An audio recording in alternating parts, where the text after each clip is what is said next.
কৃষ্ণ অসমীয়া সমাজৰ পথ প্ৰদৰ্শক, এক শৰণ হৰিনাম ধৰ্মৰ ভেটি প্ৰস্থাপক, নৱবৈষ্ণৱ যুগৰ প্ৰৱৰ্তক, জগতগুৰু শ্ৰীমন্ত শংকৰদেৱৰ শ্ৰীচৰণত প্ৰণিপাত জনায়। যশোৱাৰ লাল, কংসৰ কাল, নন্দৰ নন্দন, উদ্ধৱৰ বন্দন, গোপিনীৰ মন, দৈৱকীৰ ধন, গোৱালৰ গোপাল আৰু ভকতৰ কৃপাল স্বৰূপ, সৰ্বজ্ঞ, সৰ্বব্যাপ্ত, সৰ্বাশ্ৰয়, সৰ্বশক্তিমান, পৰম পুৰুষ, পৰমানন্দ, পৰম ঈশ্বৰ, পৰম কৃপালু ভগৱান কৃষ্ণৰ বাংময় স্বৰূপ শ্ৰীমদ ভাগৱতক সাষ্টাংগিক প্ৰণাম জনায়। বৈকুণ্ঠৰ কল্পতৰু নাম বস্তু ভাগক সাৰগত কৰি দেৱৰো দুৰ্লভ নৰতনুধাৰী আজিৰে বৈকুণ্ঠ ধামত উপবিষ্ট তথা উপস্থিত পৰম শ্ৰদ্ধাৰ বাপ বান্ধৱ, আই মাতৃ, যুৱক যুৱতী প্ৰমুখ্যে শিশুসকলৰ শৰীৰত নিৰ্বিৰাজমান দিব্য আত্মাক অন্তৰ পৰা সেৱা জনায়। বিষ্ণু বৈষ্ণৱৰ কথাৰে সমৃদ্ধ ভক্তি, জ্ঞান আৰু বৈৰাগ্য বৰ্ধনকাৰী শ্ৰীমদ ভাগৱতৰ কিছু চৰ্চা কৰিবৰ বাবে আগবাঢ়িছোঁ। জয় জয়তে যিসকল উদ্যোক্তাৰ উদ্যোগত তথা ভক্তপ্ৰাণ ৰাইজৰ দান বৰঙণিৰ দ্বাৰা এই অনুষ্ঠান ভাগ অনুষ্ঠিত হৈছে, এই সকলোটিৰে শ্ৰীচৰণত আমি আমাৰ শ্ৰদ্ধা বৰা সেৱা নিবেদিছোঁ। কাৰণ আপোনাসবে ভকত বৈষ্ণৱ নিমন্ত্ৰণ কৰি আনি প্ৰভু ভগৱন্তৰ লীলাসমূহ শ্ৰৱণ কীৰ্তন কৰাৰ যি সুবিধা কৰি দিছে, যুগ ধৰ্মৰ ফালৰ পৰা ইয়াক এক শ্ৰেষ্ঠ কৰ্ম বুলি অভিহিত কৰিছে। ব্যাসদেৱে ভাগৱতত লিখিছে, কৃতে য়দ ধ্যায়াতো বিষ্ণু ত্ৰেতায়াম যজতে মখে দ্বাপৰে পৰিচৰ্যায়াম কলো তদ হৰি কীৰ্তনা।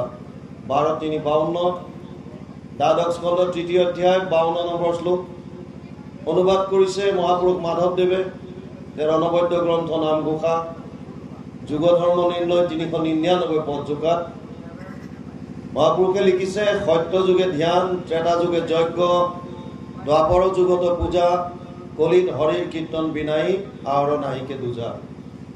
অৰ্থাৎ যুগ ধৰ্মৰ ফালৰ পৰা মায়াৰ পৰা পৰিত্ৰাণ, পৰমানন্দ বা পৰমাত্মাক লাভ কৰিব পৰা যদি কিবা সুগম উপায় আছে কলিযুগত, সেয়া হৈছে কৃষ্ণত এক শৰণ আৰু ভকতৰ সংগত লীলাসমূহৰ শ্ৰৱণ কীৰ্তন। আৰু সেইটো উদ্দেশ্যে আপোনালোকে যি অনুষ্ঠান আজি কৰিছে, সেইবাবে আমি পুনৰবাৰ উদ্যোক্তাসকলৰ লগতে সেৱকী সমস্তৰে শ্ৰীচৰণত আমাৰ শ্ৰদ্ধা পৰা সেৱা নিবেদিছোঁ।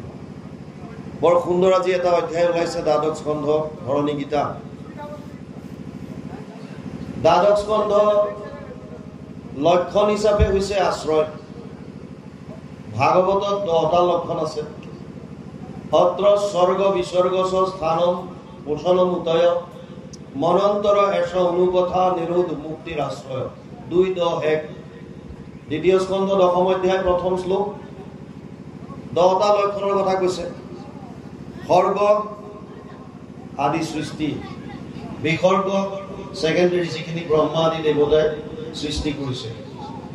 তাৰ পাছত আহিছে পোষণ, স্থান আহিছে, পোষণ আহিছে, উতি সপ্তমত, অষ্টমত মনন্তৰ মনু আৰু মনুপুত্ৰসকলৰ কথা। নৱম স্কন্ধত ৰাজবংশাৱলী কৈছিল, তাৰ লগত ইয়াৰ লিংক আছে। ৰাজবংশাৱলীত চন্দ্ৰবংশ, সূৰ্যবংশ, ৰজা মহাৰাজাবিলাকৰ বিষয়ে সুন্দৰ তাত বৰ্ণনা কৰিছে। দশমত নিৰোধ, প্ৰভু ভগৱন্তৰ জন্মৰ পৰা বিভিন্ন লীলা 10ম স্কন্ধত সামৰিছে। ভাগৱতৰ 335টা অধ্যায়ৰ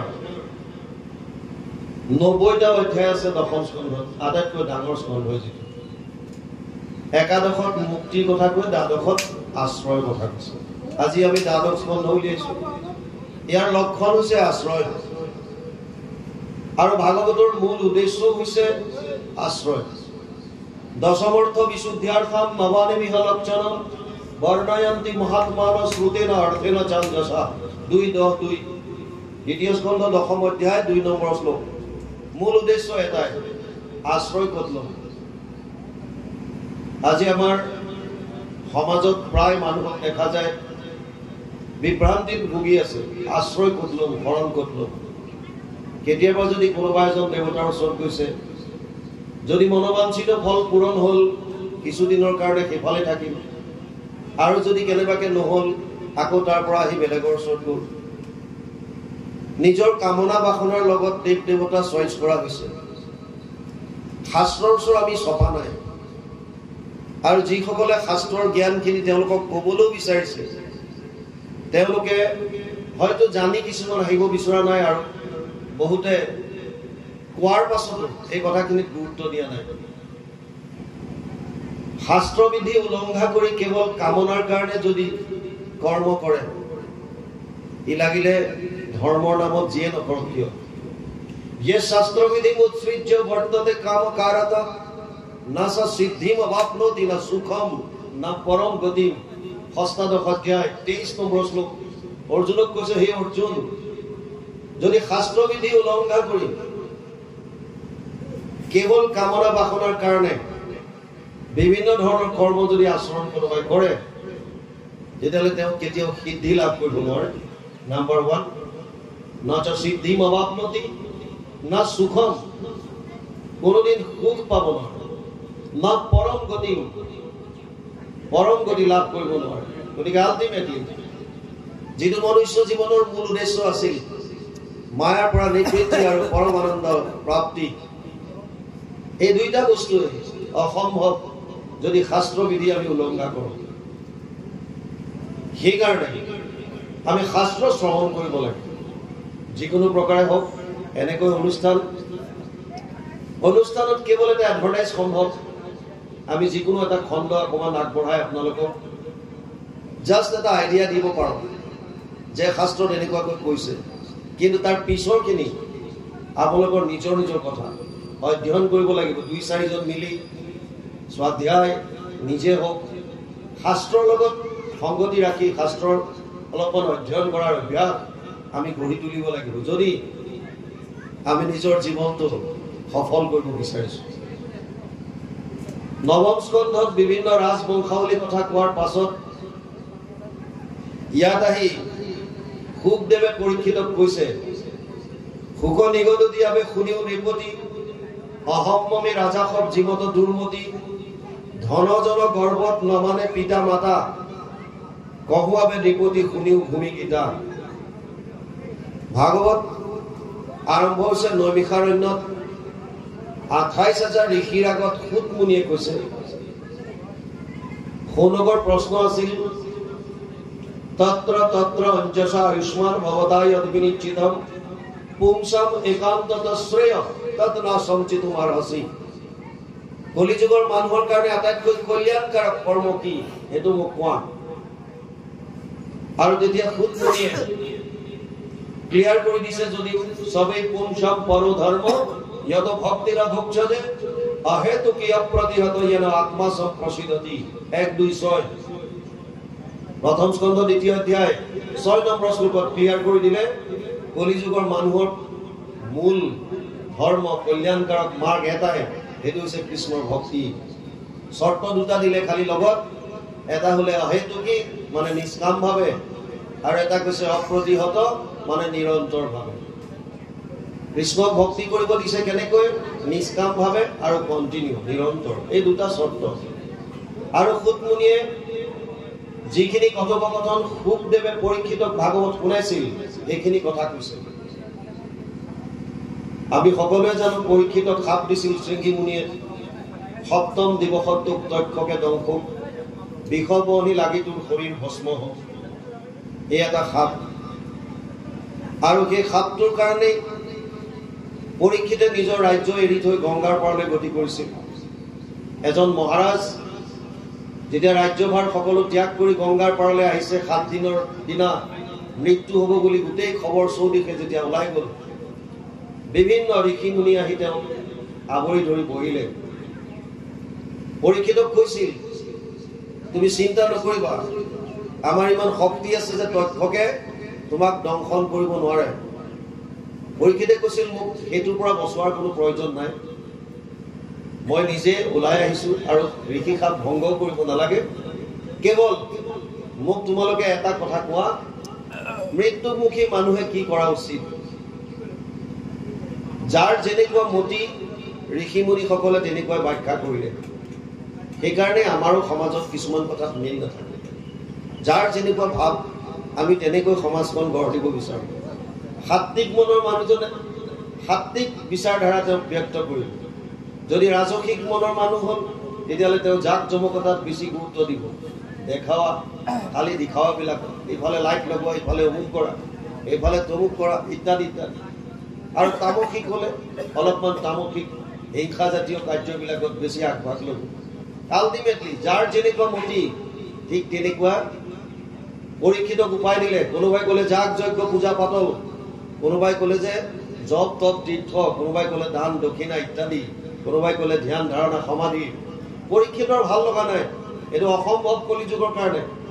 আৰু তেতিয়াই তেওঁলোকৰ মাজলৈ সুখদেৱ আহিছিল, ব্যাসৰ পিতেক সুকমুনি অহাৰ লগে লগে পৰীক্ষিতে সুন্দৰভাৱে তেওঁক চৰণ পখালি বহুৱাই লৈ আসনত প্ৰশ্ন আগবঢ়াই দিলে। অথ পৃষ্ঠমি সংসিদ্ধিম যোগিনাম পৰমম গুৰু পুৰুষস্য য়দ কাৰ্যম য়ামানস্য সৰ্বদা য়দ শ্ৰোতব্যম য়দ জপ্যম য়দ কীৰ্তিব্যম নৃভি প্ৰভু স্মৰ্তব্যম ভজনীয়ম वा ব্ৰূহি যদ वा বিপৰ্যয়ম। ১:১৯:৩৭ আৰু ১:১৯:৩৮ প্ৰথম স্কন্ধ ২৯ অধ্যায় ৩৭ আৰু ৩৮ নম্বৰ শ্লোক দুটা অনুবাদ কৰিছে ভাগৱতত। মৰণ সময়ে তোমাৰ চৰণে উচুহু গুৰু সাম্প্ৰত মৃয় মান নৰে সদায় কি কৰ্ম কৰিবে এইটো লোকত। চিধা প্ৰশ্ন। মৃয়মান মানে মৃত্যুমুখী মানুহ, আমি কি কৰা উচিত? আপোনালোকে হয়তো ভাবিব পাৰে যে পৰীক্ষিতক শাপ দিছিল, ৭ দিনৰ দিনা তেওঁৰ মৃত্যু হ'ব, সেইকাৰণে তেওঁই কেৱল মৃত্যুমুখী, আমাৰ বিলাককতো শাপ দিয়া নাই, গতিকে আমি নহয়। তেনেকুৱা নহয়। জাতস্য হি ধ্ৰুৱ মৃত্যু ধ্ৰুৱ জন্ম মৃতস্য চ। ২য় অধ্যায় ২৭ নম্বৰ শ্লোক গীতা। জন্ম লোৱাৰ লগে লগে মৃত্যু নিশ্চিত, আৰু যদি মৃত্যু হয় তাৰ পুনৰ জন্ম আছে যদি মুক্তি নাপায়। এই দুটা ধ্ৰুৱ সত্য। সেইকাৰণে আমি সকলো মৃত্যুমুখী। পৰীক্ষিতে আমাৰ কাৰণে খুলিছে যে আমিবিলাকে কি কৰা উচিত। কাহাকো শুনিবে, কাহাকো জপিবে, কাহাকো স্মৰিবে নৰে, ভজনৰ যোগ্য কোননো দেৱতা কহিও মত সত্তৰে। কাক শ্ৰৱণ কৰিব, কাৰ কথা কীৰ্তন কৰিব, কাক স্মৰণ কৰিব, ভজনৰ যোগ্য দেৱতা কোন? এই প্ৰশ্নকেইটা আগবঢ়াই দিলে আৰু ক'লে শ্ৰৱণ কীৰ্তন কৰিবাৰ যোগ্য নুহি যত যত কথা। যিবিলাক শ্ৰৱণ কীৰ্তন কৰিব নলগীয়া কথা, এই বিষয়ে আমাক কোৱা। আৰু তাৰ পাছত সুখদেৱে এফালৰ পৰা ভাগৱত কৈ গ'ল আৰু কৈ ৯ম স্কন্ধ ৰজা মহাৰজাবিলাকৰ কথা ক'লে। কিমান কিমান ডাঙৰ ডাঙৰ ৰজা মহাৰজা আহিল, প্ৰকাণ্ড বলি, নিজৰ দেশ বঢ়াবৰ কাৰণে ইটোৱে সিটোৰ লগত বিভিন্ন ধৰণৰ যুদ্ধ বিগ্ৰহ ইত্যাদি কৰি নিজৰ দেশ বঢ়ালে। কিন্তু সময়ৰ সোঁতত এইবিলাক কোনো এটা পৃথিৱীত নাইকিয়া হ'ল। সেইকাৰণে আহি আহি শেষত এটা কথাই বুজাব বিচাৰিছে ধৰণী গীতাৰ জৰিয়তে যে যিমানেই বল বিক্ৰম নাথাকক কিয়, সময়ৰ সোঁতত আমি সকলো ইয়াৰ পৰা আঁতৰি যাব লাগিব। থাকিব কেৱল এই বসুমতী, পৃথিৱীখন থাকিব। গতিকে থকাকেইটা দিন ইমান উত্ৰাৱল হৈ ইটো লাগে সিটো লাগে, সিটো লাগে সিটো লাগে, এনেকুৱা কৰি আমাৰ কোনো লাভ নহ'ব। এতিয়া সেইকাৰণে ইয়াত কৈছে সুখ নিগদ দিয়াবে শুনিও নিপতি অহম্মমী ৰাজাসৱ জীমত দুৰ্মতি। এই ৰজাবিলাক যেনেকুৱা দুৰ্মতি আছিল, দুষ্ট মনৰ আছিল, এই কথাখিনি কওঁ শুনা। কেনেকুৱা আছিল? ধনজন গৰ্বত নামানে পিতা মাতা। এতিয়াও বহুত আছে যাৰ ধন বল হ'ল, যাৰ পাৱাৰ বাঢ়িল, পলিটিচিয়ান, ৰাজনীতিৰ পাৱাৰ, তেওঁলোকে সাধাৰণ মানুহক গুৰুত্বই দিব নিবিচাৰে। আৰু এনেকুৱা বহুত আছে যিসকলে নিজৰ মাক বাপেককে গুৰুত্ব নিদিয়ে। তহঁতৰ কথা লাভ নাই, এতিয়া আউটডেটেড হৈ গ'ল। টৰ্চৰ বেটাৰী বুলি ভাবে। টৰ্চৰ বেটাৰী যেতিয়া চাৰ্জ গ'লে পেলাই দিবলগীয়া হয়, বহুতৰ দৃষ্টিত নিজৰ মাক বাপেক এই টৰ্চৰ পেলনীয়া বেটাৰীৰ দৰে। তেওঁলোকে ভাবে এওঁলোকৰ এতিয়া কাম নাই, শেষ, এতিয়া পেলাই দিয়াৰ কথা। বুজি নাপায় যে জ্যেষ্ঠজনৰ যি অভিজ্ঞতা, আমাৰ বহুত ডিগ্ৰী লোৱা মানুহেও সেইখিনি বস্তু গম নাপাব, কাৰণ তেওঁলোকে জীৱনত ঠেকি শিকিছে। জীৱনৰ যি অভিজ্ঞতা চকুৰ আগত জল জল পথ পথ হৈ আছে, সেই অভিজ্ঞতা যদি বৰ্তমানৰ যদি শিক্ষা জগতৰ লগত দুইটাৰ যদি মিক্স আপ কৰাই দিব পাৰিলে তেতিয়াহে আগবাঢ়িব। কিন্তু এই কথাটোৱে আমি উপলব্ধি কৰিব নোৱাৰো। ইয়াক কৈছে যেতিয়া ধন হ'ব পাৱাৰ বাঢ়িব তেতিয়া নিজৰ পিতা মাতাকো গণ্য নকৰে কহুৱাবে নিপতি শুনিও ভূমি গীতা সেইকাৰণে কৈছে তোমাক এতিয়া মই ভূমি গীতা কম শুনা ভূমি মানে বসুমতী কথা কৈছে ধৰণী কথা কৈছে ধৰণীয়ে যি যি কৈছিল এই কথাখিনি যি গীত গাইছিল সেইখিনিকে ধৰণী গীতা নাম দিছে এই গীতা শব্দটো বহুত প্ৰচলিত হ'ল যেতিয়া শ্ৰীমদ ভগৱত গীতাৰ পপুলাৰিটি বাঢ়ি গ'ল জনপ্ৰিয় হ'ল তাৰপিছত গীতা শব্দটো বহুতে লগাবলৈ ল'লে যেনে অষ্টবক্ৰ গীতা আছে ধৰণী গীতা আছে অৰ্জুন গীতা আছে বহুত গীতা আছে প্ৰায় 70-80খনমান গীতাই আছে মূল কিন্তু শ্ৰীমদ ভগৱত গীতা তাৰপিছত যোনে যি উপদেশ দিয়ে আগতেতো যেনেকৈ ছন্দ মিলাই পেলাই গাইছিল গতিকে শেষত গীত যিমান গাইছিল গীতা শব্দটো পিছত লগাই দিয়া হ'ল এতিয়া ইয়াত কৈছে ধৰণী গীতা পরে কৈছে মহামদ গর্বে রাজা হবে অন্ধ আতি পৃথিবীক জিনিবে যতন দিনে রাতি তাহার চেষ্টাক দেখি ভূমি করে হাস আমাক জিনন্তে হইবে আপুনি বিনা ৰজাবিলাকে পৃথিবীক জিকিবৰ কাৰণে দিন ৰাত চিন্তা কৰি আছে আপুনি তেতিয়াৰ কথা বাদ দিয়ক এতিয়াওতো যুদ্ধ বিগ্ৰহ চলি আছে কিহৰ কাৰণে বোলে অমুকে অমুকখন পাৰ্ট লৈ থৈছে তমুকে তমুকখন লৈ থৈছে এইখন আমি আনিব লাগে আমাৰ মাজলৈ সিখন আমাৰ মাজলৈ তাকেই লাগি আছো খালি সীমাডালক লৈ কেৱল এডাল আছে লাইন এটা বস চিধা এইটো আলি এইফালে তোমাৰ মাটি এইফালে মোৰ কথা সিমানেই সব ইয়াতে থাকিব আপুনি কেইদিনমানৰ পিছত ভুটুম কৰিলে আপোনাৰ সতি সন্ততি সব গ'ল এই আলিটোক লৈ কাজিয়া এফুট ইফালে সোমাল 1.5 ফুট ইফালে আহিল বস হে আজি বোলে অকমান ইফালে সোমোৱাই দিলে কাইলে কিফালে হ'ল এইটোতে লৈ আমি কাজিয়া কৰি আছো আৰু যুদ্ধ বিগ্ৰহ এইটোতে লৈ চলি আছে এতিয়া কৈছে ধনজন বিভৱ তিলেকে কৰৈ চন্ন আপোনাক নজানৈ জীৱন মৰণ নেদেখে দুৰ্মতি মৃত্যুবোৰে আগে আগে মাৰিবেক ধৰি হৰিণক যেন বাঘে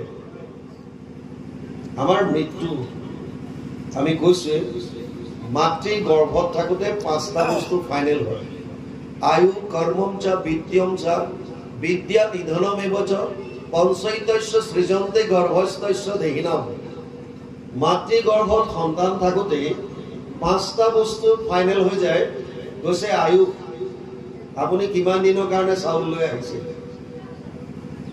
যিমানে চেষ্টা নকৰক কিয় আয়ুক আপুনি বঢ়াব নোৱাৰে প্ৰাৰব্ধত যিটো লৈ আহিছে আপুনি যাবই লাগিব সেইটো নিশ্চিত তাৰ কাৰণে টেনচন লৈ লাভ নাই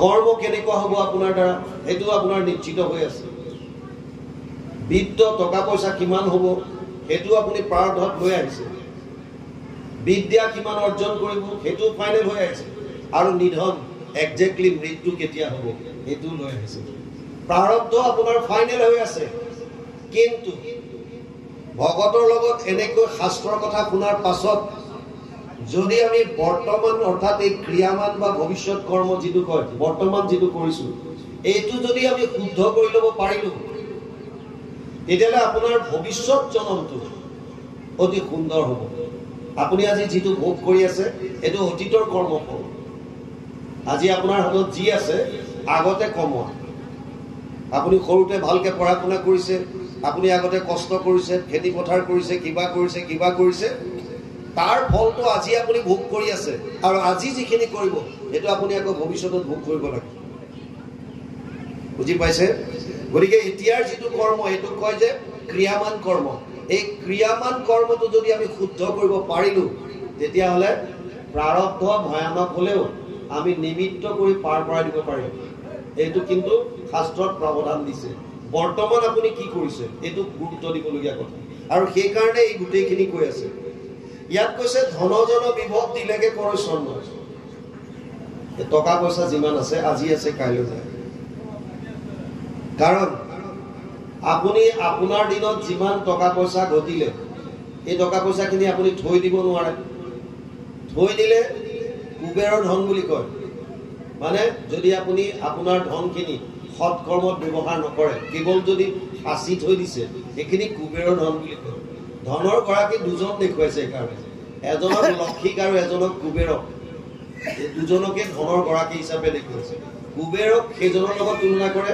যিজনে ধন ঘটি কেৱল নিজৰ কাৰণে সাঁচি থয় কেৱল নিজৰ কাৰণে কিন্তু তেওঁলোকে বুজি নাপায় যি ধন আমি ৰাখিছো এই ধনো নিজে নিজে হলেও নাইকিয়া হৈ যাব কাৰণ আপোনাৰ শৰীৰটো সদায় নাথাকে আপোনাৰ মৃত্যুৰ লগে লগে আপোনাৰ নমিনিলে ধন ৰূপান্তৰ হ'ব আৰু যদি আপোনাৰ সন্তান সুসন্তান যদি হল पूत अगर सुपुत तो धन किस काम की पूत अगर कुपुत तो धन किस काम की যদি পুত্ৰ আপোনাৰ সন্তান যদি কু হল ভাল হল তেতিয়ালে আপুনি ধন খাসি কি কৰিব কাৰণ তেওঁলোকে নিজে ঘটিল আৰু যদি কুপুত্ৰ হল তেতিয়াও ধন খাসি কি কৰিব তেওঁলোকে নষ্ট কৰি দিব গলিকে সঞ্চয়টোত বেছিকৈ গুৰুত্ব দিয়াতকে আপুনি বৰ্তমানটোত গুৰুত্ব দিয়ক আৰু যিখিনি পাৰিছে যদি কাৰোবাক সহায় কৰিব পাৰিছে কৰক যিমান পাৰে পুণ্য অৰ্জন কৰক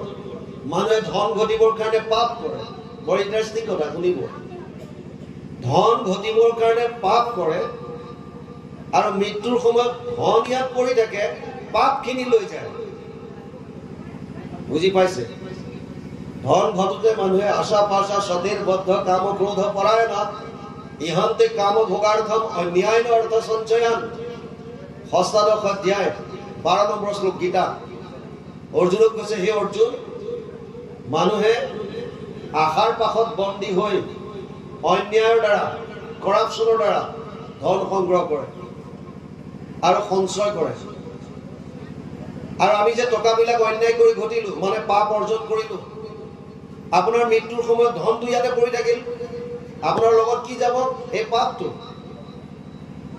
মানে আলটিমেটলি আমি মৃত্যুৰ পাছত পাপখিনিহে লৈ যাওঁ ধন ইয়াতে পৰি থাকে গতিকে তেনেকুৱা ধৰণৰ লাভ কি এইকাৰণে মই প্ৰায় উদাহৰণ দিওঁ সিকন্দৰ আলেকজেণ্ডাৰ বহুত দেশ জয় কৰিছিল অজস্ৰ ধন টকা পইচাৰ মালিক আৰু মৃত্যুৰ আগত কৈছে যে মোৰ হাত দুটা কবৰৰ বাহিৰত উলিয়াই থবা পাত্ৰ মন্ত্ৰীসকলে সুধিছে এনেকুৱা আমাৰ নিয়মেই নাই মুছলমান সম্প্ৰদায় যে কবৰৰ বাহিৰত আকৌ হাত দুটা উলিয়াই থোৱাৰ কিন্তু আপুনি কিয় উলিয়াই থব বিচাৰিছে सिकंदर को से इकट्ठे कर जहां के वेर सभी मुल्कों के मालिक थे सिकंदर जब गया दुनिया से तो दोनों हाथ खाली थे जेटा सिकंदर यार पास গৈছে অর্থাৎ যাম ওর হাত দুটা খালি যাব উলঙ্গ হয়ে আমি আইছো এখন পৃথিবীলৈ আৰু আমাক সীতা উলঙ্গ কৰি উঠাই দিব এটা বস্ত্ৰ আমাৰ লগত যাব নিদিয়ে এটো ধ্ৰুব সত্য যিমান পাৰে সোনকালে এটো বস্তু মানি লওক আমি মিছাতে ইমান লাগি আছো जितो अर्जन करिবৰ কাৰণে মনুষ্য জন্ম লৈছিল হেতুৰ প্ৰতি আমি গুৰুত্ব দিয়া নাই আমি আহিছিল কিয় আৰু কৰি আছো কি এখন দেখত এজন ৰজা আছিল ৰজাজনৰ কোনো উত্তৰাধিকাৰী নাছিল ৰজাজনে ৰাজ্যত ঘোষণা কৰি দিলে যে অমুক দিনা অমুকখন এখন পথাৰত ডাঙৰ এখন মেলা হ'ব মই তাত ভেকশন কৰি থাকিম যদি কোনোবা এজন প্ৰজাৰ ভিতৰত মোক যিজনে বাছি উলিয়াব পাৰিব চিনি পাব এই ৰাজ্যৰ অধিকাৰী মই তেওঁকে পাতিম আৰু চাৰিওফালে প্ৰকাণ্ড ৱাল মাৰি বিৰাট এটা এৰিয়া ঘেৰাও কৰি ললে লাখ লাখ মানুহ আহিছে উদ্দেশ্য কি ৰজাক বিচাৰি উলিয়াব মেলাখনৰ মাজত ৰজা তাত লুকাই থাকিব ভেকশন কৰি থাকিব হাজাৰ হাজাৰ লাখ লাখ মানুহ আহিছে আৰু প্ৰকাণ্ড গেট এখন যেটো মুৰামুৰি সময়ত খুলি দিলে সব সোমাইছে তাত কিন্তু যেতিয়া তাত সোমালে তেওঁলোকে মেলাৰ মাজত দেখিছে বহুত দোকান আৰু সব লিখা আছে যে ফ্ৰী অফ কষ্ট পইচা দিব নালাগে ক'ৰবাত কাপোৰৰে গোটেই দোকান ডাঙৰ ডাঙৰ মল লগোৱা আছে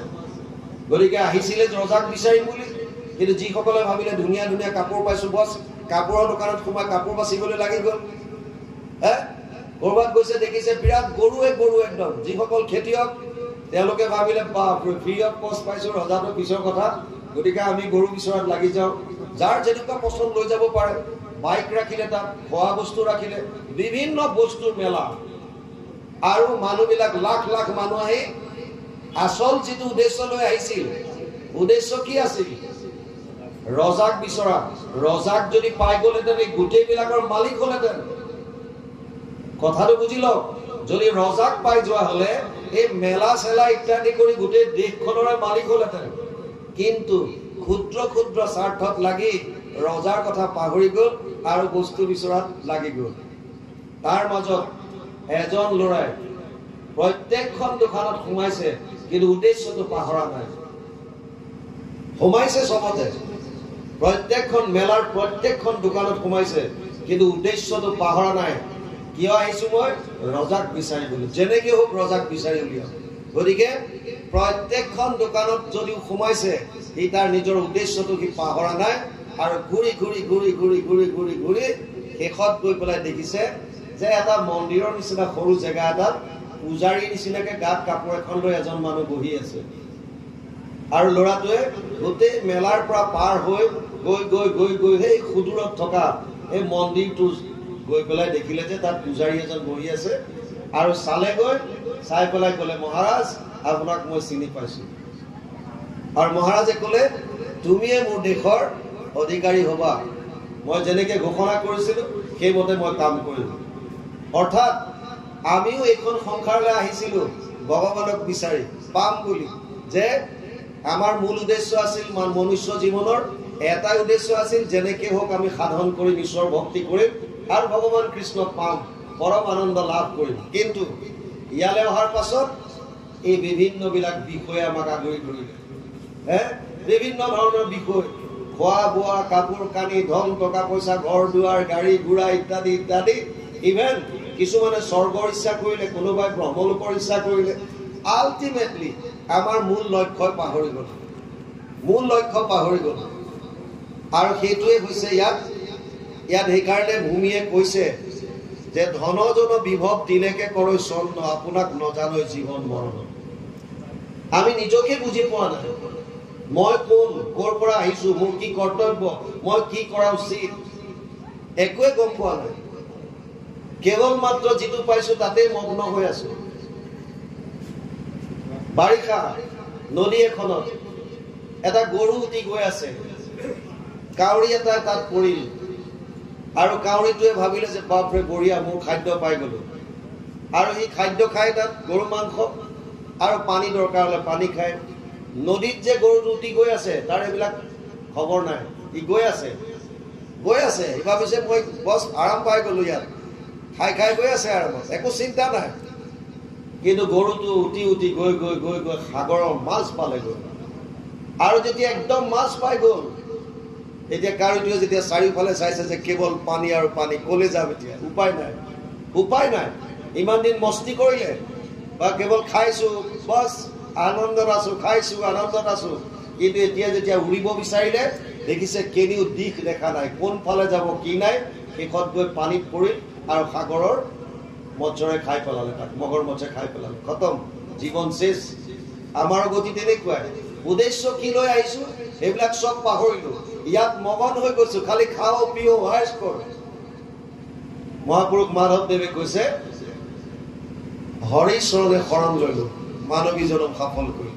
আমি হৰিচৰণত শৰণ লৈ তেওঁৰ লীলাসমূহ শ্ৰৱণ কীৰ্তন কৰিলেহে এইটো জনম সফল কৰিব পাৰিম। কিন্তু তাকে আমি কৰা নাই।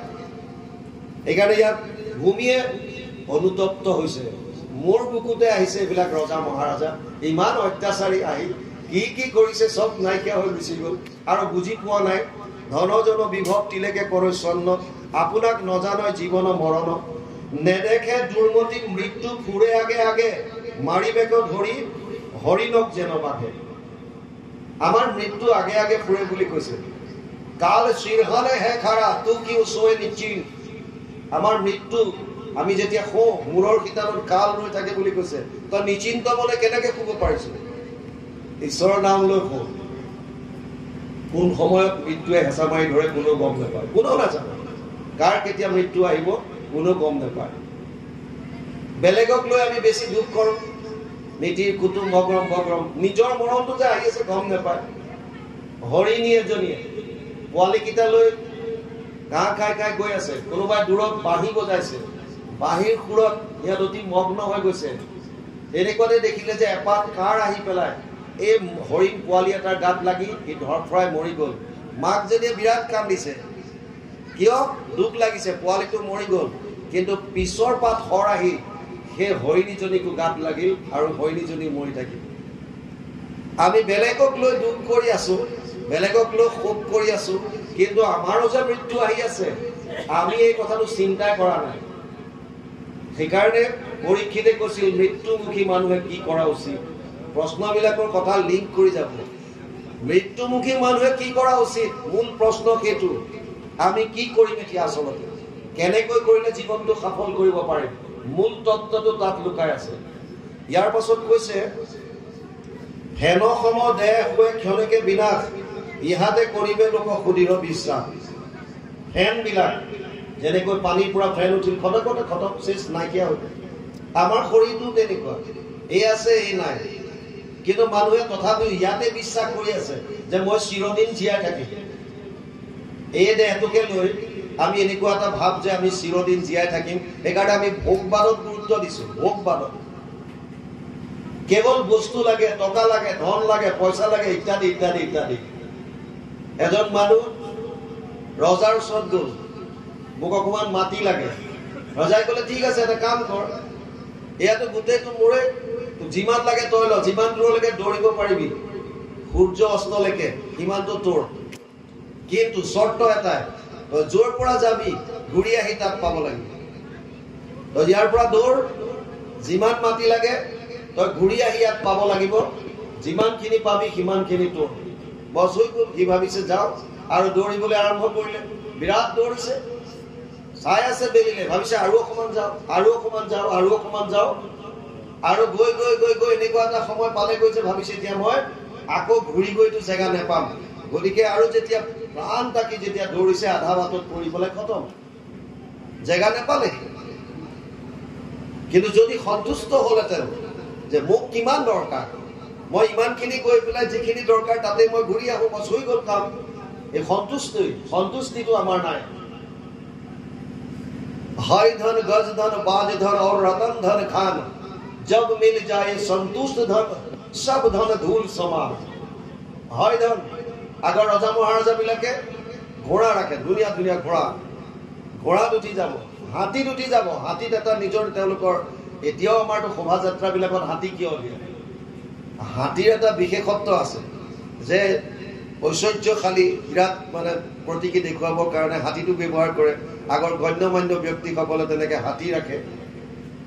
আৰু এটা হৈছে বাজ, ঈগল চৰাই, ঈগল কয় না বাজ, ঈগল এটা ৰাখে ৰজা মহাৰজা বিলাকে, পুহি ৰাখে। সেইটো এটা তেওঁলোকৰ বিৰাট মানে প্ৰতীক এটা। और रतन धन खान, বিভিন্ন ধৰণৰ ৰত্নৰ খান থাকে তেওঁলোকৰ। কিন্তু কৈছে জব মিল যায় সন্তুষ্ট ধন, যেতিয়া এবাৰ সন্তুষ্টি ধন আহিব এই সব বিলাক ধূলি নিচিনা দেখিব, ধূলি, মিনিংলেছ, সব একো নাই। আমাক জীৱনটো নিৰ্বাহ কৰিবৰ কাৰণে টকা পইচাৰ প্ৰয়োজন হয়, কিন্তু কেৱল টকা পইচাৰ কাৰণেতো এই জীৱনটো নহয়। বস্তু দুটা আছে, আপোনাৰ জীৱনটো নিৰ্বাহ কৰিবৰ কাৰণে ধন টকা পইচাৰ প্ৰয়োজন আছে, কিন্তু টকা পইচাৰ কাৰণে যে আপোনাৰ জীৱন, এইটো ভুল। এতিয়া আমি তেনেকুৱা কৰি পেলালো, কেৱল ধন টকা পইচাৰ কাৰণেহে যেন আমি জীয়াই আছো সেইটো বুলি ভাবিলো। সৰুৰে পৰা ডাঙৰলৈকে যিমান আছে 24 ঘণ্টা আমি কেৱল টকা টকা টকা টকা টকা। আৰু আমাৰ যে মৃত্যু ওচৰত আছে আমি গম নাপাওঁ, আমাৰ যে শৰীৰটো অস্থায়ী, আজি আছে কাইলৈ নাই, এই কথাটো আমি গম নাপাওঁ। শাস্ত্ৰত বাৰে বাৰে লিখি আছে জীৱনটো কচুপাতৰ পানীৰ দৰে, জীৱনটো বিজুলীৰ চমকৰ দৰে, জীৱনটো মেঘৰ ছায়াৰ দৰে, জীৱনটো জলৰ ৰেখাৰ দৰে। ইয়াত লিখিছে ফেন সমৰ দৰে। আল্টিমেটলি অস্থায়ী বুজাব বিচাৰিছে, কোনো স্থায়িত্বতা নাই। আপুনি এখন ট্ৰেইনত উঠিছে, টিকেট কাটিছে দিল্লী, আৰু আপুনি গৈ চিটত বহোতে দেখিছে আপোনাৰ চিটত আহি আৰু 2-4জন বহিছে, তেওঁলোকৰো টিকেট সুকীয়া সুকীয়া। কোনোবা যাব বিহাৰলৈকে, কোনোবা যাব উত্তৰ প্ৰদেশলৈ, কোনোবা কৰবাত, কোনোবা কৰবাত। আটাইকেইজন মিলি বিৰাট ফ্ৰেণ্ডছ হৈ গ'ল, একদম নিজৰ নিচিনা হৈ গ'ল, একেলগে বহিছে, খাইছে, বিৰাট কথা বতৰা। কিন্তু যাৰ যেতিয়া ষ্টেচন আহিব তাত নামিবই।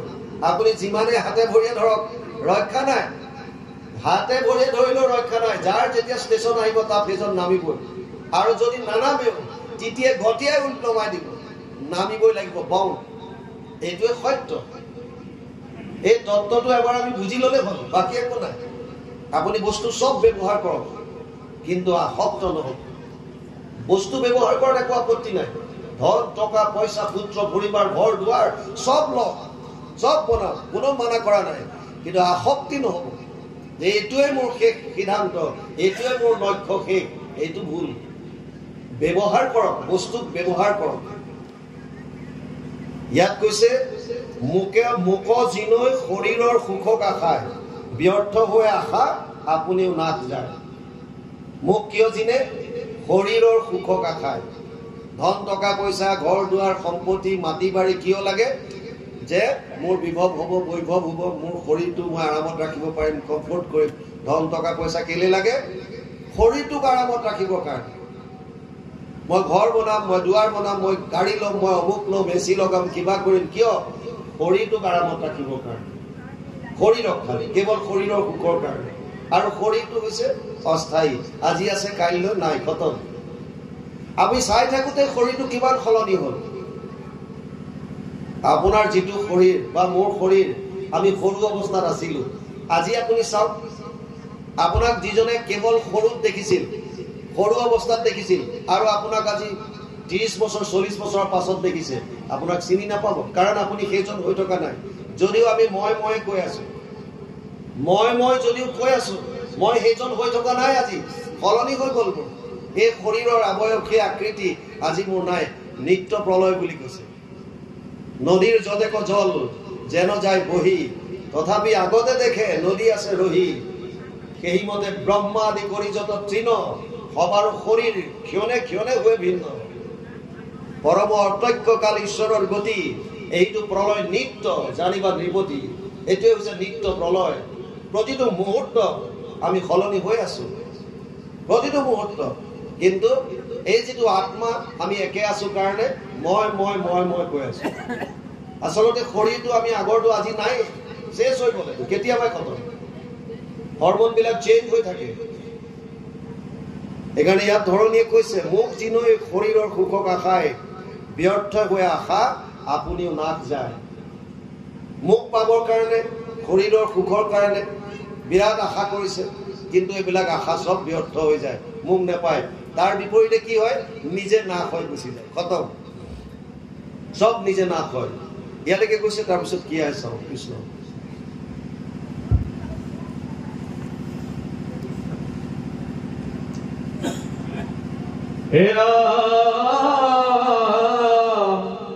ৰাতি দিনে চিন্তে ৰাজা খবৰাশয়,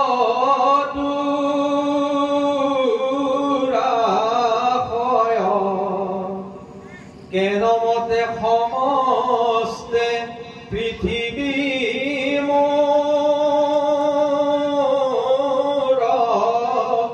হয়। ও বিষয় অলম্পট ভৈলে নপাৱে ৰাইজক, প্ৰথমে জিনিবে ছয় ইন্দ্ৰিয় বৰ্গক।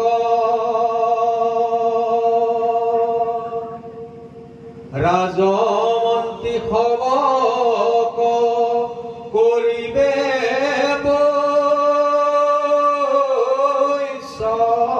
পাছে, আনো সব সেৱক অমাত্য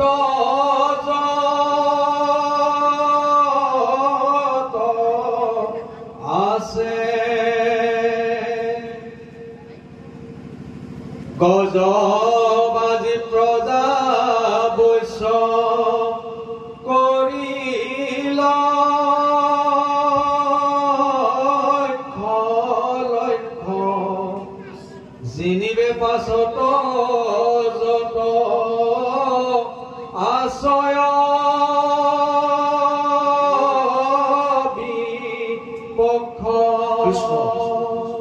ভগতে কৈছে রাত্রি দিনে চিন্তে রাজা খব দুরা হয় কেন মতে সমস্ত পৃথিবী মোর হয় বিষয় লম্পট ভইলে নপাবে রাজ্য প্রথমে জিনিবে ছয় ইন্দ্রিয় বর্গ এটা বড় ডাঙর কথা কৈছে রাত্রি দিনে চিন্তে রাজা খব দুরা হয় কেন মতে সমস্ত পৃথিবী মোর হয় আমার এই বস্তুটো বড় বেয়া এটা আক্রোশ যিকোনো বস্তু যদি আমি চাও নিজৰ নামত মোৰ সীমাৰ ভিতৰত থকাটো বিচাৰো আপুনি বাহিৰত যদি এটুকুৰা কাঠো পৰি থাকে লোহা এটুকুৰা পৰে আপোনাৰ কামত আহে নাই পিছৰ কথা আপুনি ভাবে যে যেনে যেনে উঠাই আনি মোৰ সীমাৰ মাজত পেলাই থওঁ তাৰ মানে মোৰ হৈ থাকক এই আক্ৰোশটো আমাৰ কেৱল মোক লাগে এয়াত কৈছে যে ৰজা সবেও তেনেকে ৰাত্ৰি দিনে এটা কথাই চিন্তা কৰি থাকে কেনেকে সমস্ত পৃথিৱীক মই জিকিব পাৰো সবকে মই কেনেকে মোৰ অধীন কৰি ল'ব পাৰো আৰু কলিযুগৰ মানুহৰ বিশেষকৈ আমাৰ এটা চিন্তা এনেকুৱা যে সমাজত মই যিটো কওঁ এটোৰ মতে যাতে সব চলক সব মোৰ অধীন হওক মই কোৱা মতে সমস্ত গোটেইখিনি মানুহ চলক মোৰ বিপৰীত কোনো নাযাওক এনেকুৱা এটা ভাৱ আমাৰ হয় তাৰ মানে নিজৰ আধিপত্য দেখাব বিচাৰে ইয়াত কৈছে রাত্রি দিনে চিন্তে রাজা খব দুরা হয় কেন মতে সমস্ত পৃথিবী মোর হয় বিষয় লম্পট ভইলে নপাবে রাজ্য প্রথমে জিনিবে ছয় ইন্দ্রিয় বর্গ বেলেগক জয় কৰিবলৈ যোৱাৰ আগত প্ৰথমতে নিজৰ ছটা ইন্দ্ৰিয় জয় কৰিবলৈ কৈছে ইন্দ্ৰিয় আমাৰ 11টা 5টা জ্ঞানেন্দ্ৰিয় 5টা কৰ্মেন্দ্ৰিয়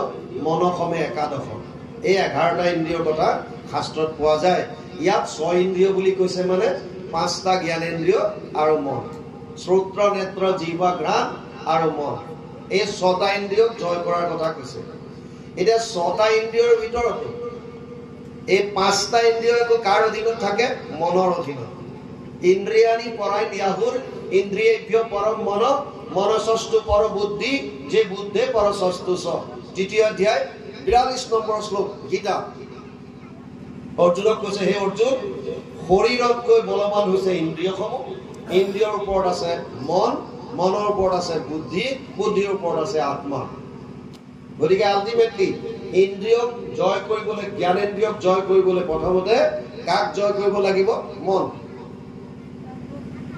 এতিয়া মনটো বিষয়ে বুজি লওক মন জয় কেনেকৈ কৰিব মন এনেকুৱা এটা বস্তু ই একে থিৰে থাকিব নোৱাৰে এক তীৰত মন থাকিব নোৱাৰে এখন কবি সন্মিলনীত এজন মানুহ গ'ল আৰু ক'লে যে মই কবিতা এটা পাঠ কৰিম তেতিয়া তাৰ মানুহখিনিয়ে ভাবিছে এজন সন্তৰ দৰে আহিছে সন্যাসী নিচিনা বস্ত্ৰ পৰিধান কৰি ভাবিলে খুব সুন্দৰ চাগে আছে কবিতা পাঠ কৰক এই মাইকটো লৈ ক'লে যে মেৰা ইয়ে মন মানে মোৰ এইটো মন কবি দিল্লী কবি লণ্ডন বাৰে বাৰে এটুকে ৰিপিট কৰি আছে মেৰা ইয়ে মন কবি দিল্লী কবি লণ্ডন মানুহবিলাক অশান্তি বুজিছে ই কি কৈ আছে তে সুধিলে তেওঁ যে তুমি এইটো কি কবিতা পাঠ কৰি আছা বাৰে বাৰে কৈ আছা মোৰ এইটো মন কেতিয়াবা দিল্লী কেতিয়াবা লণ্ডন মানে অৰ্থটো কি সন্যাসীজনে কৈছে অৰ্থটো বাদ দিয়া মনটোৰ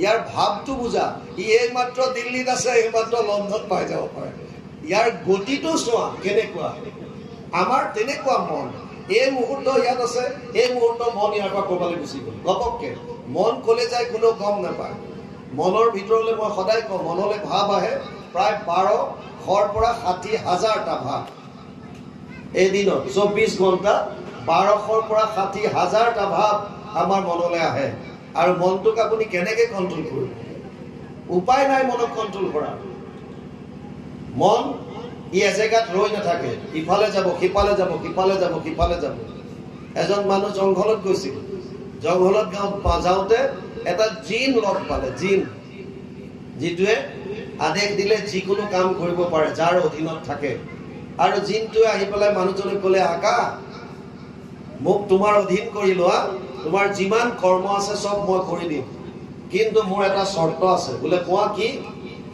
মই কেতিয়াও কাম নকৰাকে থাকিব নোৱাৰো মোক কাম দিব লাগিব এনি টাইম আৰু যদি তুমি কাম দিব নোৱাৰা তেতিয়াহ'লে তোমাৰ ডিঙি চেপি তোমাকে মাৰি পেলাম মানুহটোৱে প্ৰথমতে ভাবিলে মোৰতো অজস্ৰ কাম আছে ফাৰ্ম হাউচ আছে, খেতি পথাৰ আছে, দুনিয়া বড় কাম, গতিকে ইয়াক লৈ যাওঁ। এই বুলি ক'লে যে ঠিক আছে মই তোক কাম দিম বল। আৰু আহিলে, আহি ভাবিছে শ বিঘা মাটি পৰি আছে, তাক ক'লে যা তই হাল বা। 10 মিনিটো নালাগে, গৈ পেলাই পথাৰখন চাই আহি কয় যে আকা হাল বাই হৈ গ'ল আৰু কাম দিয়ক। আকৌ কিবা এটা কৰিবলৈ কয়, সি পটককে আহি কয় আকা কাম হৈ গ'ল আৰু কাম দিয়ক। শেষত মানুহটোৰ খাবলৈ শুবলৈ অৱস্থা নাইকিয়া, উপায় নাইকিয়া হ'ল, কাম দি দি কি কৰিব এতিয়া। শেষত তেওঁলোকৰ পৰিয়ালৰ এজন ধৰ্মগুৰু আছিল, এই গুৰুজনৰ ওচৰত গ'ল আৰু গৈ পেলাই ক'লে যে গুৰুদেৱ বৰ বিপদত পৰিলোঁ। বোলে কেনেকুৱা? মই জংঘললৈ যাওঁতে জিন এটা লগ পালোঁ, সি মোক প্ৰথমে অৱশ্যে কৈছিলে কাম দিব নোৱাৰিলে মোক মাৰি পেলাব, মোক সি খাবলৈ শুবলৈ সময় একদম শান্তি নাইকিয়া কৰিছে, খালি কাম লাগে কাম লাগে, কিমান কাম দিম তাক, যিয়ে কওঁ সি তৎক্ষণাৎ কৰি দিয়ে। গুৰুটো গুৰুৱে বোলে যে এটা কাম কৰা, তাক কোৱা যে এডাল বাঁহ কাটি আনিব আৰু বাঁহডালৰ গোটেই গাঁঠিখিনি ধুনীয়াকে তাক চুৰকি দিব ক'বা আৰু কাটি দিব ক'বা, ধুনীয়াকে চাচি পেলাই তাত তেল লগাব দিবা, মিঠাতেল, আৰু লগাই 2 ফুটমান দ কৰি চোতালত বাঁহডাল থিয়কৈ পুতিব দিবা। যেতিয়াই তোমাৰ বেলেগ কাম নাথাকে তাক ক'বা যে ইয়াত এবাৰ ওপৰলৈ উঠ, এবাৰ তললৈ নাম। বুজি পালে? মানুহটোৱে ভাবিলে ঠিক আছে। জিনটোক ক'লে যে তই যা অমুক বাৰীৰ পৰা গৈ পেলাই মোৰ তাৰ পৰা এডাল ডাঙৰ বাঁহ লৈ আহ। বাঁহ এডাল কাটি আনি ধুনীয়াকে একদম টিপটপকে চাচি একেবাৰে সুন্দৰ কৰি ল'লে, তেল ঘঁহিব দিলে তাক আৰু পুতিবলৈ দিলে। 2 ফুট গাঁত খানি বাঁহডাল পুতি দিলে। যেতিয়াই কিবা কাম থাকে তাক কয় যে যা এইটো কাম কৰিয়া, আৰু যেতিয়া কাম নাথাকে কয় ইয়াত এবাৰ ওপৰলৈ উঠ, এবাৰ তললৈ উঠ। আমাৰ মনটো তেনেকুৱা, মনটো এক মুহূৰ্তই নেই থাকিব নোৱাৰে, ইয়াত কিবা নহয় কিবা এটা খোৰাকি দি ৰাখিব লাগিব। সেইকাৰণে শাস্ত্ৰত কৈছে মনটো কৃষ্ণৰ চৰিত্ৰত লগাই থোৱা। কৃষ্ণৰ নাম, কৃষ্ণৰ ৰূপ, কৃষ্ণৰ লীলা, কৃষ্ণৰ ধাম বা কৃষ্ণৰ ভকত, যিকোনো এটা বস্তুত মনটো লগাই থৈ দিয়ক, বস কাম শেষ আপোনাৰ। আপুনি একটু পুণ্য কমালে আৰু মনটো বেলেগলৈ যাব নোৱাৰে। ভগৱানৰ পথাৰখনৰ পৰা মায়াৰ পথাৰলৈ মনটো যাব নোৱাৰে। এই মনটোক যদি আমি কন্ট্ৰোল কৰি ল'ব পাৰিলো, ইন্দ্ৰিয় আপোনাৰ নিজে নিজে কন্ট্ৰোলত আহিব। ইন্দ্ৰিয়বিলাকক মনটোহে লৈ যায়, অকল ইন্দ্ৰিয়ৰ কোনো কাম নাই। আপোনাৰ আগেদি বহুত গৈ আছে, বহুত কিবা কিবি আপুনি দেখি আছে, যেতিয়ালৈকে মনটো তাত নিদিয়ে আপুনি গম নাপায়। জগন্নাথ পুৰী এজন শিল্পীয়ে এখন ড্ৰয়িং কৰি আছে, এখন ড্ৰয়িং এখনত সি আৰ্ট কৰি আছে, আৰু শংকৰাচাৰ্য আহি পেলাই সুধিলে যে শুনাচোন এইফালে ৰথ যাত্ৰা পাৰ হৈ গ'ল নেকি? ই নচোৱাকে কৈ দিলে যে নাই যোৱা, ৰথ যাত্ৰা এইফালে যোৱা নাই, পাৰ হৈ। কাষৰ দোকানীজনে ক'লে আৰে শংকৰাচাৰ্যৰ নিচিনা এজন ব্যক্তিক ফাঁকি দিছে, আৰু ক'লে তই কিয় ফাঁকি মাৰিছ? এইফালে ৰথ যাত্ৰা অলপ আগত যোৱা নাই, গোটেই একদম ইমান ঢাক ঢোল বজাই গৈছে, তই গম পোৱা নাই? সি কৈছে দে কেতিয়া গৈছে? শংকৰাচাৰ্যই লগে লগে ধ্যানত বহিল, আৰু ধ্যানত বহি চিন্তা কৰিলে এই মানুহজনে সঁচা কৈছে নে মিছা কৈছে। আৰু তেওঁ ধ্যানত গম পালে যে মানুহটোৱে সত্য কথা কৈছে। মানে তেওঁ নিজৰ কৰ্মত মনটো ইমানকৈ নিৱেশ কৰিছে, ইমানকৈ তাৰ ভিতৰত সোমাই গ'ল, কাষেদি যে ইমান ঢাক ঢোল বজাই শোভাযাত্ৰা পাৰ হৈ গ'ল এই কথাটো গম নাপায়, গম নাপায়। আপুনি মনটো ক'ত লগায় সেইটো বৰ ডাঙৰ কথা। এইকাৰণে শাস্ত্ৰত বাৰে বাৰে ভগৱানৰ চৰণত মনটো দিয়া কথা কয়, কেৱল ভগৱানৰ চৰণত। ইয়াত এতিয়া কৈছে যে ধন চন ইত্যাদিবিলাক পিছত জয় কৰিবা, আগতে কি কৰিবা? প্ৰথমে জিনিবে 6 ইন্দ্ৰিয় বৰ্গক, তাৰ পাছত অকণমান তাৰ বাহিৰলৈ আহিব দিছে ৰাজমন্ত্ৰীবিলাকক। তোমাৰ অধীনত যোন আছে তেওঁলোককো বশ্য কৰি লোৱা, কাৰণ তেওঁলোক যদি তোমাৰ কণ্ট্ৰলত নাথাকে তুমি বিপক্ষক জয় কৰিবলৈ গৈ লাভ নহ'ব। আগতে তোমাৰ অধীনত যি আছে সেই সকলো তোমাক ভালদৰে তোমাৰ বশ্য কৰি লোৱা, বেলেগক পিছত জয় কৰিবা। তোমাৰ যিখিনি বস্তু আছে সামগ্ৰী সেইখিনিক আগতে জয় কৰা। তাৰ পাছত লিখিছে ৰাজমন্ত্ৰী সবক কৰিবেক বৈশ্য আছে, আনু সবক সেৱক অমাত্য যত আছে, গজ বাজি প্ৰজা বৈশ্য কৰি লক্ষ্য লক্ষ্য, জিনিবে পাছত যত আশ্ৰয় বিপক্ষ। প্ৰথমতে নিজক ঠিক কৰি লোৱা, তাৰ পাছত বেলেগক ঠিক কৰিবলৈ যাব। আমি আমাৰ নিজৰে গণ্ডগোল আৰু বেলেগৰ আমি দোষবিলাক ধৰিবলৈ যাওঁ। আমাৰ নিজৰ ওপৰত কণ্ট্ৰোল নাই। নিজক জয় কৰিবা, নিজক আপোন জয় কৰিব পাৰিলে আপুনি সংসাৰত আনন্দত থাকিব পাৰিব, সুখত দিন কটাব পাৰিব। আমি নিজৰ কথা চিন্তাই নকৰোঁ, আৰু আজিকালিতো এটা চলিছে যে কিবা এটা হলে আমি বেলেগৰ দোষটো খুব বিচাৰি ফুৰো এজন আৰ্টিষ্টে তিনিআলি এটাত এখন ড্ৰয়িং ৰাখিলে অতি সুন্দৰ ড্ৰয়িং আৰু ৰাখি ক'লে যে ইয়াত কি কি ভুল আছে তলত এটা নোট দিলে আপোনাক সবে যাতে দেখুৱাই যায় মাৰ্কাৰ পেন এটা ওচৰত থৈ গ'ল ইয়াত কি কি ভুল আপোনালোকে দেখা পায় ইয়াত বিন্দু এটা এটা দি যাব বুলি তলত মাৰ্কাৰ পেন এটা দি তিনিআলিত ড্ৰয়িংখন ধুনীয়াকৈ থৈ গুচি গ'ল সন্ধিয়া গৈ পেলাই দেখিছে গোটেই ড্ৰয়িংটো ফুট ফুট ফুট ফুট কৰি পেলালে মানে ইমানেই ভুল মানুহে দেখা পাইছে পিছদিনাখন তেনেকুৱা এখন ড্ৰয়িং বনালে আৰু তলত পেঞ্চিল এডাল থৈ ক'লে যদি তলত নোট এটা দিছে যদি আপোনালোকে কিবা ভুল দেখা পায় তেতিয়া অনুগ্ৰহ কৰি তাক শুধৰাই যাব এটাও বিন্দু নাহিল তাত বুজি পালে এটাও নাহিল কিয় আমি দুখটো দেখুৱাই দিওঁ খালি তই অমুক তোৰ অমুক তই অমুক কিন্তু যেতিয়া আমি শুধৰোৱাৰ কথা আহে তেতিয়া আমি সেইটোত আগবাঢ়িব নোৱাৰোঁ এতিয়া ইয়াত মেইন কথা কৈছে প্ৰথমতে তোমাৰ লগতে তোমাৰ যিমানবিলাক আছে সাংগু পাংগু ইয়াক আগতে বশ্য কৰি কণ্ট্ৰল কৰি লোৱা তাৰ পাছত বেলেগক জয় কৰিবলৈ যাবা এইটো বৰ ডাঙৰ তত্ত্ব ইয়ালৈকে কৈছে তাৰপিছত কি আহে চাওঁ কৃষ্ণ